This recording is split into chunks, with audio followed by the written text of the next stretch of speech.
The Chinese have an ancient curse. May we live in interesting times, or may you live in interesting times. And certainly we are living in interesting times today in terms of the performance of the world economy and financial system. Now, normally in lectures of this kind, I talk about some more enduring and esoteric topic than the current global economic situation, what I used to call a WEO talk when I was at the IMF. But as we are in the midst of what is undoubtedly the most important global recession and financial crisis of at least the past 25 years, and perhaps of the post-war era as a whole, and as the subject of this general subject matter of this lecture is international economics, I felt it was appropriate on this occasion perhaps to take more of this conjunctural focus rather than to look at longer term issues. So what I want to do in today's lecture is really to treat three subheadings under the general topic. What is the nature and causes of the current global recession and global financial crisis? What are the prospects moving forward from the present situation? And what types of policy reforms and adjustments might be appropriate in order to reduce or limit the risk of a recurrence of such crises in the future? Well, first, on the magnitude and origins of the crisis, I included in the materials distributed a couple of charts and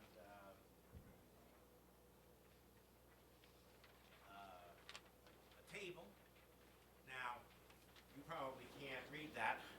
Doesn't make any difference. You have your own copies. And besides that, these are the numbers from the January IMF forecast for the world economy.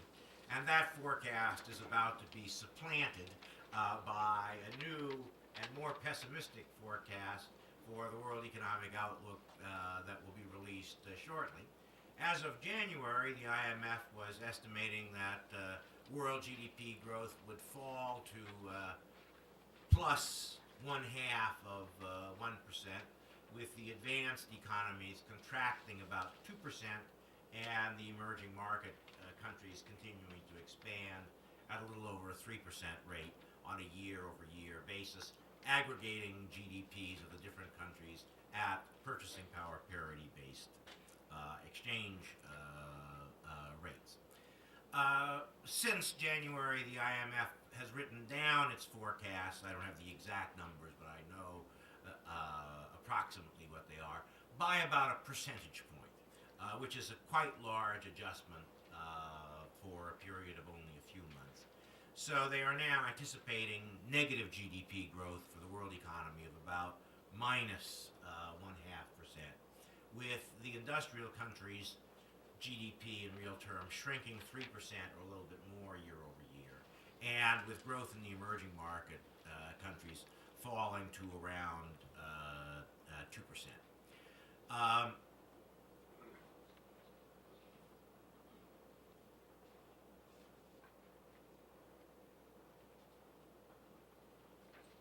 This is the picture as of January of how they anticipated the evolution of GDP to proceed for the advanced economies, the emerging market countries, and the world as a whole, looking in comparison with what their behavior has been over the past 25 years, I guess 35 years. And that includes a couple of major world recessions, most importantly in the early to mid 1970s, and then again in the early 1980s.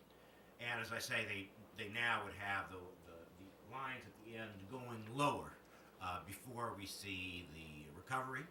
You will note that the recovery that they are projecting is V-shaped. And I will talk more about that later. There a number of, I wouldn't say forecasters, but there are a number of commentators, bloggers, and what have you who talk about an L-shaped recovery. And I'll indicate a little later in the talk why I think that that's almost surely nonsense. It's not surely nonsense, but almost surely nonsense. So that's sort of the picture of where we are, allowing probably for the fact that the recession is going to be somewhat deeper than is shown in this chart. Another way of looking at the extent of the recession is to look at how much output falls below its normal level during the course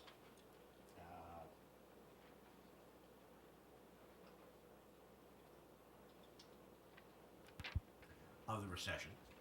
And that's measured by looking at the divergence of GDP from potential cumulatively during the recession. And chart 3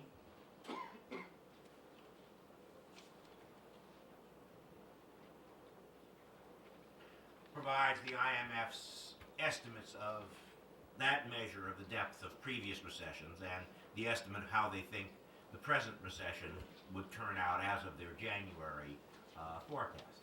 Now, I happen to not really agree with the way in which the IMF assesses the potential level of output. This was a continuing source of controversy between the research department and the area departments that produce the individual country forecast. But the numbers are, I think, broadly representative of the depth of previous recessions. So in the mid-1970s, the time of the first oil shock and so forth, we had a very deep recession for the advanced economies, less so for the emerging market countries because some of the oil exporters were actually doing quite well. Others that were oil importers were doing quite poorly. At that time, emerging market countries were much less important in world GDP than they are today. And indeed, at that time, the Soviet Union and China and Central Eastern Europe were really not part of the world economy and were not participating in the world recession to the extent that they are today. We had another quite deep and, according to this chart, deeper recession in the early 1980s. That's the time at which the U.S. unemployment rate hit its post-war peak of 10.8% in November of 1982. We then had another recession in the early 1990s. I think the 80s recession was in fact deeper relative to the 90s recession than is shown by this chart. I won't go into the reasons for that. They're not particularly relevant. In the early part of the present decade, we also had a much milder recession. In that recession, the U.S. suffered virtually no decline in output. Real GDP, peak to trough, fell 0.2 percentage points. But the recovery was very sluggish. In the initial 6 quarters of recovery, the total growth of GDP was only 2%, which is below the potential growth rate of the U.S. economy. So we had a V-shaped recession and recovery, but it was a very shallow V going in, and it was a very shallow V coming out. On this occasion, we're seeing a much steeper decline in output. The IMF is anticipating that we will come back relatively quickly. Nevertheless, the cumulative loss of output relative to potential is larger than in the earlier recessions. And we did have the L-shaped recession that some prognosticators forecast. Then that deviation from potential would be roughly double the size or more of the output loss in previous recessions. So we are certainly in a major world recession, arguably the deepest of the post-war period. But exactly how deep is not clear yet, and won't be clear until we see some significant signs that we're actually beginning to move out of the recession.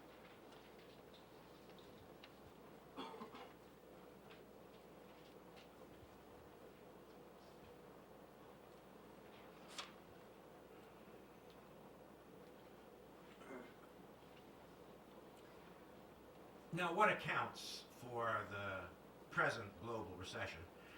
It's been nearly 25 years, more than 25 years in the United States since we've had a major recession. And the recession of the early 90s and the early 2000s, both in the US and around the world, was not nearly as deep as the 80s or I would emphasize the 70s as well, despite the IMF figures. Well, this recession, all recessions are different, but they generally have some similarities. In this recession, one of the things which is a little bit different is that the U.S. economy began to slow much sooner than the rest of the world economy. We are, of course, familiar with the fact that this recession has involved a very sharp downturn in the housing sector in the U.S.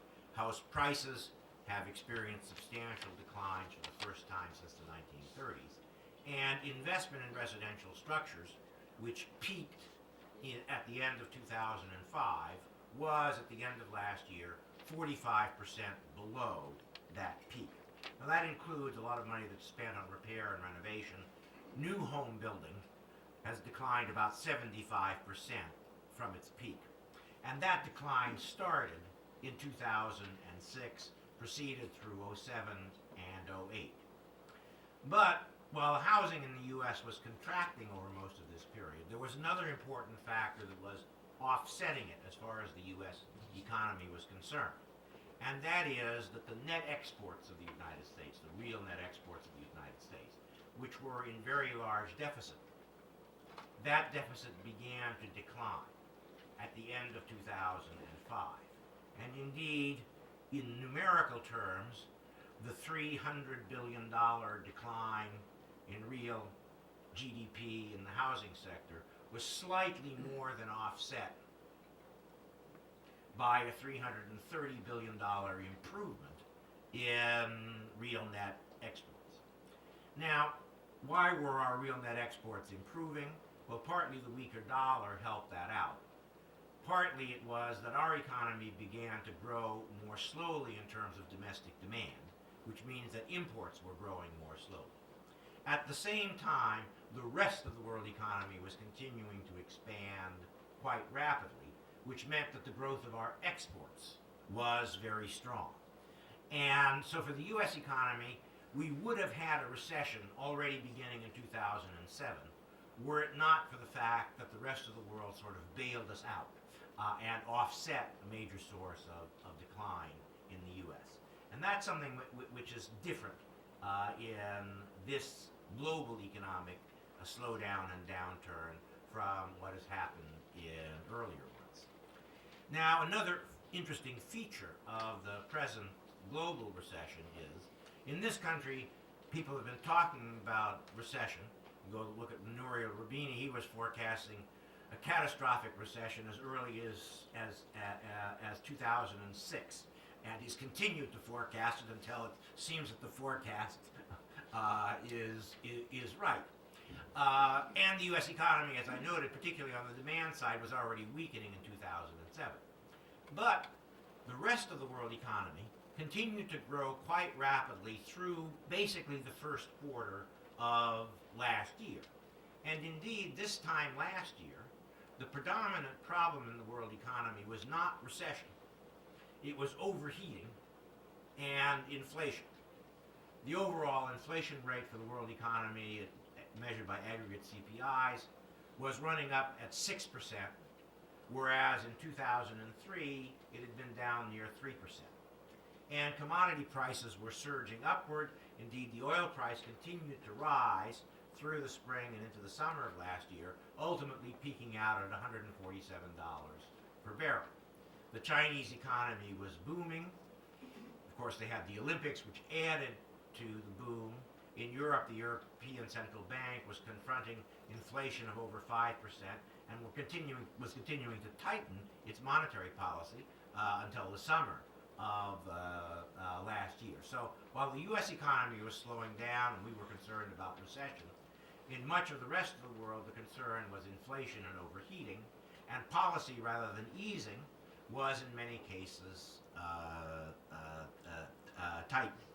So the world was sort of going in different directions, the U.S. versus the rest of it. until roughly the middle of last year.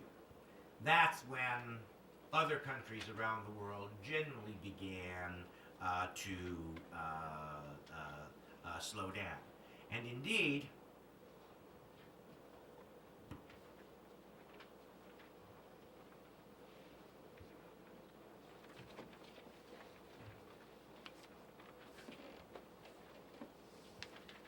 what we saw at the end of last year was the bottom fell out.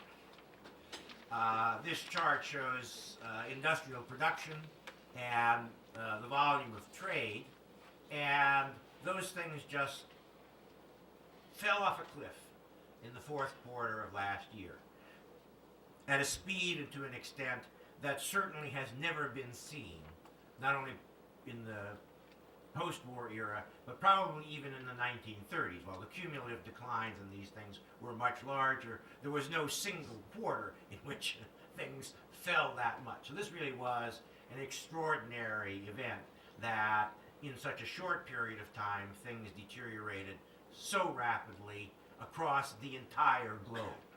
And so it wasn't just the US where the recession deepened. Japan saw its GDP decline at a 12% annual rate in the fourth quarter. Our GDP declined at a 6% annual rate in the fourth quarter. And pretty much all around the world, growth rates fell dramatically. Now, China reported a 6.2% GDP growth rate over the four quarters previously.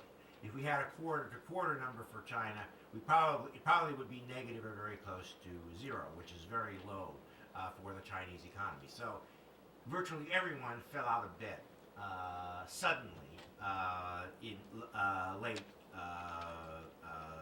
last year.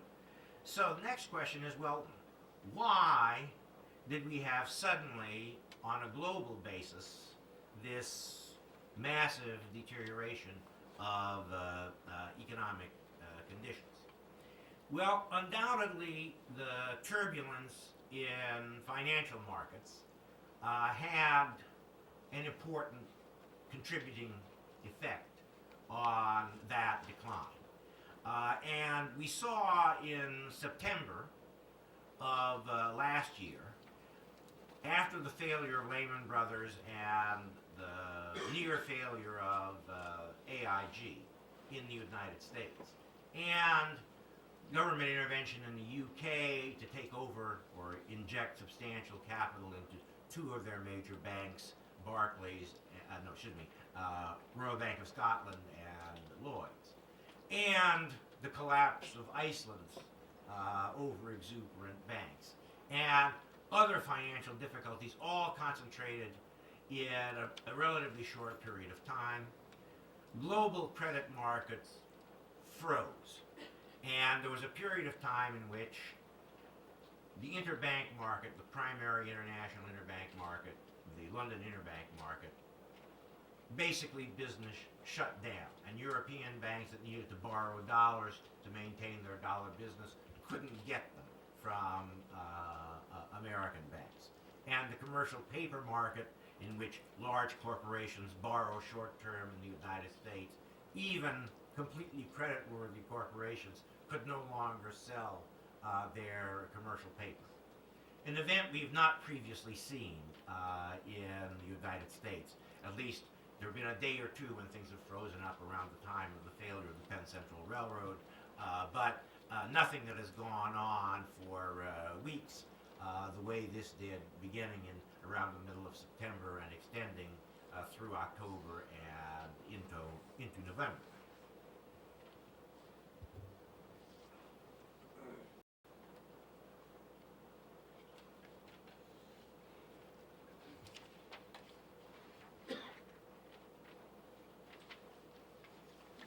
One very interesting and relevant measure of the degree of financial turbulence, and there are a number of them, but this is, I think, the most impressive, is the so-called VIX index, the volatility index measured off of options on the S&P 500 ETF that are traded on the Chicago Board Options Exchange.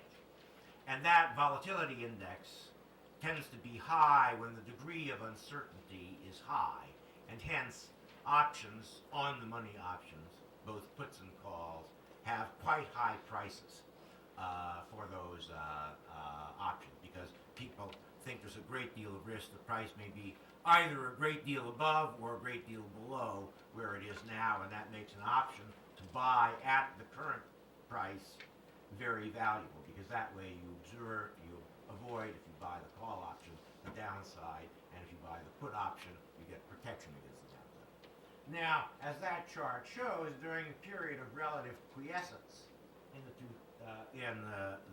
2000 period, when interest rate spreads and other measures of volatility were quite low, the volatility index was generally a little above 10, around 15. At the time of the Lehman Brothers AIG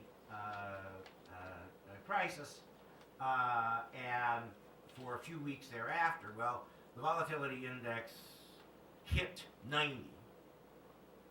Now that's something like 10 standard deviations above the mean. That's an event we have never seen before. And if you look at the sort of standard volatility measures, we would have expected on normal volatility grounds to have seen that approximately once since the last ice age.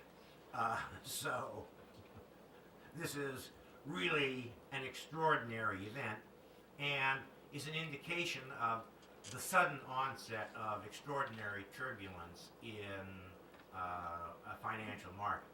Now, volatility has come down, and recently the volatility index has been trading between 40 and 50, which is still very highly escalated relative to any previous period. Previous peaks in the volatility index, if we push it back another decade, are generally in the range of 30 or 35. So we are still above the peaks in the previous periods. And that volatility, uncertainty, and freezing up of capital markets, credit markets, had an immediate and serious impact on economic activity. When businesses cannot get short-term credit, which they need in order to make their normal flow of payments, they begin to cut back on their inventories, cut back on their activities, and so forth, in order to conserve on cash. So it doesn't take very long when you have this type of turbulence for the economy to feel its effect. I described in one TV interview, I said, this is the financial equivalent of ventricular fibrillation, where the heart suddenly flutters and doesn't pump any blood. In a few seconds, you're unconscious. In a couple of minutes, you suffer irreversible brain damage, and in 10 minutes, you're dead. Well, it was that type of disturbance in the credit markets that was very rapidly causing a sharp deterioration in economic conditions. But that was not all. I think we were also seeing the delayed effect of the upsurge in oil prices, which impacted negatively oil importing economies all around the world. It took, as it usually did, a month or two before the effect was felt. And as oil prices fell, the consuming countries didn't immediately respond to the positive development, but the exporting countries were hit on the negative side. In addition to that, economic policy was beginning to have a negative impact on growth. The tightening that had been undertaken in Europe and Japan and so forth to combat inflation earlier in the year was finally beginning to have its impact by the time we reached year end. Similarly, the Chinese tightening to control the upsurge there, which they had begun to undertake in early 2008, was beginning to have its impact by the end of the year. And the Bush tax cuts of 2008, which helped to boost demand during the second quarter and a bit during the third quarter, their effect wore off and effectively became negative in the fourth quarter. So we added a negative impulse from economic policy to the negative impulse from the surge in commodity prices and its collapse, on top of this extraordinary financial market turbulence. And the result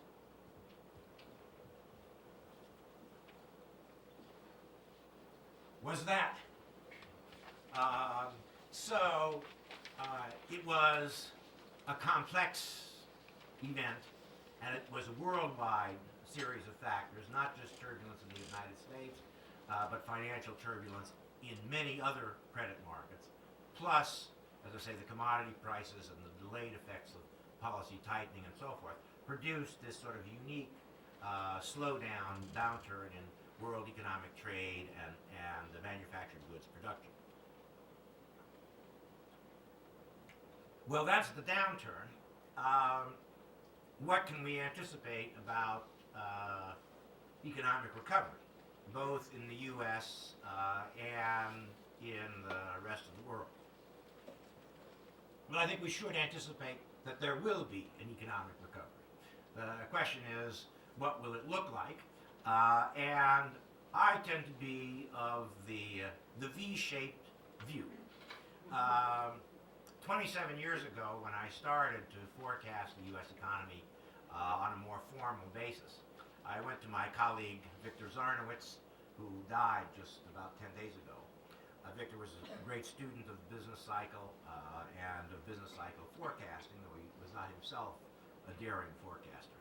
And so I got Victor's analysis and advice, and he said, well, economists have never found a way to forecast recessions, when they will occur or how deep they will go. And they find it very difficult to forecast when the recovery will start. There is, in fact, only one regularity in macroeconomic behavior that forecasters can reasonably rely on. Deep recessions are followed by steep recoveries. That's the way it always works. And in the last roughly century, for which we have business cycle data in the United States, which we can compare more or less with recent data, last 60 years we have quarterly data on GDP, but we can extend it backward using the industrial production series. There is, in fact, only one recession out of 15, 16, which is L-shaped. And that was the great, glorious, happy recession between 1944, late 1944 and 1946. Real GDP in the United States fell 14% because federal spending on the war declined from 42% of GDP to 9% of GDP for total federal spending. And an enormous boom in private consumption and private investment was not quite enough to offset the enormous cut in defense spending. And besides, people had been working like hell in order to win the war, and they didn't want to work so hard, so output fell. And the recovery after the drop in output was only at a 4% annual rate. So it looked L-shaped. That's the only one that looks L-shaped. All the others, especially when you have a steep recession, including the Great Depression of the 1930s, you get a steep recovery. Now, Moses did not receive a golden tablet on which was engraved the principle that you must always get a steep recovery. But that has been the rule. Now, I have a forecast for the U.S. economy, and I've distributed in your handouts my forecast of the present recession, which is the bottom line in that table, in comparison with what has happened in previous recessions. And my forecast is that the U.S. economy is probably going to hit bottom around the middle of this year. And we will get negative GDP growth in the current quarter, the second quarter. But we will turn to positive GDP growth in the summer, with the cyclical trough on a monthly basis, perhaps occurring in June, perhaps occurring in July, either the late spring or the early part of the summer. Now, there are many forecasters who think the recession will go on longer until the end of the summer or even into the fall. But of the 50 forecasters in the blue chip publication who are serious, responsible forecasters, 40 of them expect that the recovery will begin by the fall at the latest. And only 3 of them put the recovery date beginning in 2010. And the question is, well, if we get a recovery, how robust will it be? And the view I have here is, we've really beat down the housing sector a lot. And we beat down housing prices a lot too. They're still falling. I think by the middle of this year, they're already now down on the Case-Shiller index and one other index to where they were in 2003, and they're still falling. I think we'll get them down to a level at which people should be saying, well, maybe now is the time to buy. And there's a long way for residential investment to come back, especially given the drop in mortgage interest rates. The automobile industry, we've beat down auto sales from 16 million a year, not only last year, but on average for the past decade, down to about 9 million. I think that consumer spending will probably hit bottom if it hasn't already, and by the fall, we can see auto sales rising. Even if we get back to 11 million this year, we got to have enough of a rebound in the second half of the year that it will have a measurable effect on GDP. And inventory investment, which has gone negative, always turns around and goes positive. The normal pattern of adjustment in a business cycle is that in the first 6 quarters of business cycle recovery, on average in all post-war U.S. recessions, real GDP has advanced 7.7%. Not at an annual rate, 7.7% cumulatively over 6 quarters. And aside from the 2001 recession and its recovery and the 1948-49 recession, which are outliers, one on the upside and one on the downside, we also have this 7.7% rate of GDP gain. I think we won't do quite that well. That it'll be more like 6% recovery. But that's about double what most forecasters are assuming concerning the pace of recovery coming out of the recession. Indeed, even the Obama administration is a little below me in terms of what they're forecasting for economic recovery. But I am below the average of past recoveries at 6% as opposed to 7.7% for these first 6 quarters. In any event, we shall see. Finally, I want to say a few words about economic policy issues going forward. And here I don't mean the extended economic stimulus and so forth. That has to do with what we're doing to combat the recession. We've got in the United States a substantial amount of fiscal stimulus, which is coming online, some of it by the summer and most of it by the fall and later. And the Federal Reserve has been just pumping in enormous amounts of liquidity into the system. So I think on the policy side, we're getting a lot of support for the recovery. And other countries, the Chinese have a very large fiscal stimulus program, and several other countries as well. Some are doing somewhat less, but policy is undoubtedly weighing heavily in the direction of ending the recession and promoting recovery. And in the past, when we've done that, it has certainly helped. In the Reagan recovery of 84, 85, the combination of the big Reagan tax cuts and the defense buildup propelled the economy up by over 10 percentage points in 6 quarters. I don't think we'll see that this time, but I believe the policy stimulus will help to produce a 6% recovery at least. Perhaps most of the rest of the world will lag somewhat behind us. China may well have a quarter or 2 lead on us. There are some indications that its economy is already beginning to pick up some steam after what was clearly a very sluggish fourth quarter. Well, what about these policy issues? And let me mention briefly 2 main areas. One area are traditional macroeconomic policies. And the question here is, how will we be able to avoid a resurgence of inflation as we come out of the present difficulties? Because we are pumping in an enormous amount of liquidity through non-traditional means. And the Federal Reserve really doesn't have much experience with turning it around, which leaves us somewhat up in the air as to whether they'll be able to do it successfully or whether inflation will get a bit out of hand before they're able to rein things back in, or if they rein them in too quickly, whether that might slow the economy again. My own view is I think the Fed will probably manage it fairly well, but I would worry that looking out beyond 2010, that there is some concern that inflation may pick up some.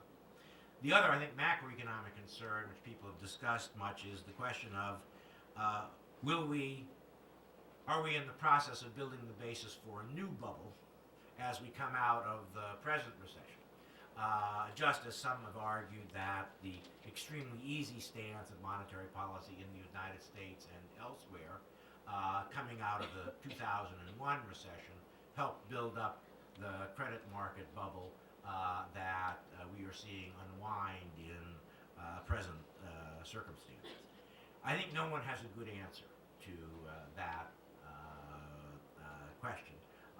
And so far, I would say there's no consensus about how to avoid that. Finally, there is the question of strengthening regulation of the financial sector in order to at least limit the risk of the types of excesses that we saw in the U.S. financial system and also in the financial systems in other advanced economies. It wasn't just us with the subprime mortgages and the rest of it. European banks were lending a lot of money to Central and Eastern Europe, which looks like it's going to be a considerable problem. The British and Irish banks were funding their own real estate boom. It's not just the U.S. And there are a lot of proposals out there to strengthen regulation over the financial system. My view is that there is one principal reform that is needed above all others. And one of the few points where I agree with some of Alan Greenspan's recent pronouncements is that it's very difficult both for bank managers and for bank regulators and supervisors to accurately foresee a number of the risks that might befall them.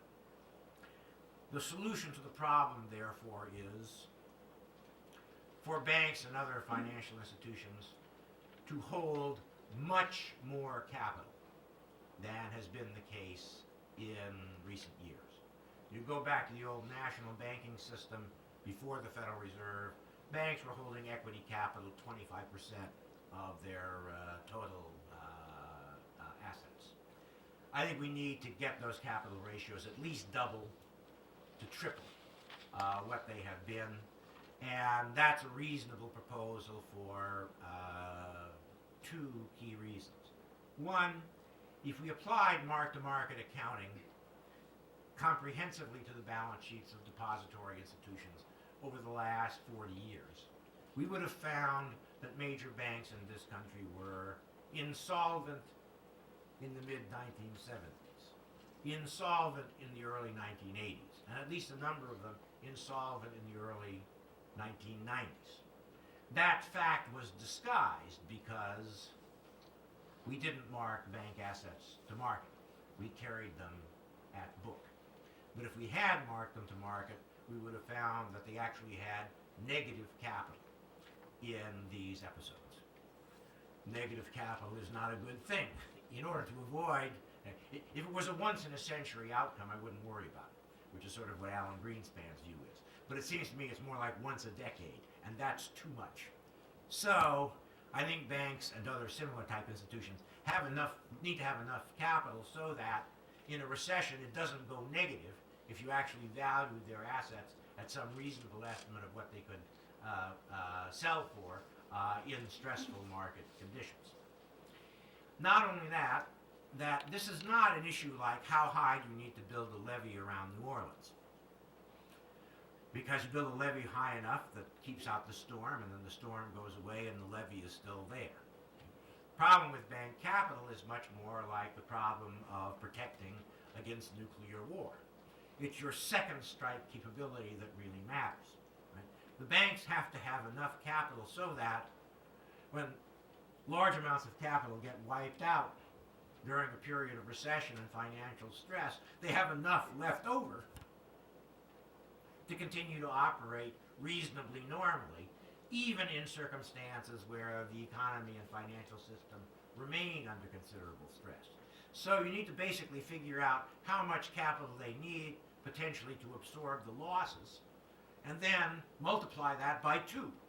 That's the number that is needed in order to have adequate capital to absorb the shock and still be in business afterwards. Remains to be seen whether the push for reform will move us significantly in the direction. But if you can't manage the risks that successfully, if fundamentally the Staten Island ferry is not made for transatlantic voyages, and you can't rely on superior performance of the crew and the Coast Guard to keep it afloat if you put it in that kind of business. You need to build a much safer ship for that kind of service. And I think that's primarily what we need in the financial sector.